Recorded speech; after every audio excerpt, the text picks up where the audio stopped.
Hi, I'm Dr. Mark Pitstick at soulproof.com, and we're talking about heaven, and does everyone have a chance to have a heavenly afterlife for eternity?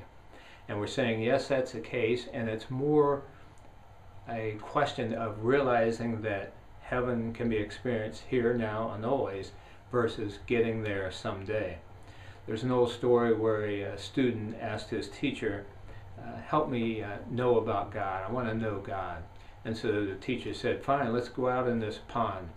So I got out there in the water, and the teacher forced the student's head underneath the water and held him under, and finally let him up. The student was almost drowning, and he's gasping for breath, and he said, why did you do that to me?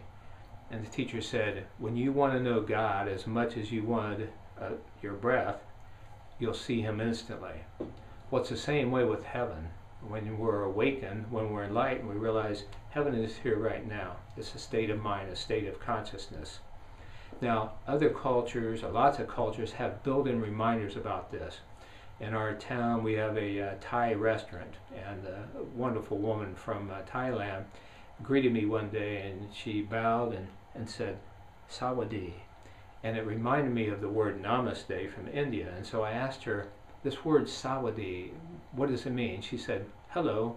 And I said, well, does it mean anything else? And she thought, and she said, I see Buddha. And I thought, oh my God, what a cool thing to live in a culture where when people say hello, it also is saying, I see Buddha, or I see God, or I see the Christ. So likewise, as we mentioned in India, Namaste, meaning I recognize the light within you. I recognize that place within you where we each are one. Other cultures have the words ki and chi and prana, life force, meaning breath, spirit, life. So we need to remember that and make that more a part of our culture in the West to realize really who we are right now. Spiritual beings, and that heaven can be experienced right now. Now, as we mentioned, human judgment sometimes requires, it's like we want vengeance, we want justice here, and that's partly why I think some people think there has to be a hell.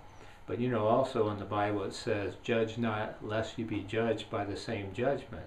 So we need to be careful and just realize the universe is set up safely when you look at the big picture. So you don't have to worry about that. God's not asleep at the wheel.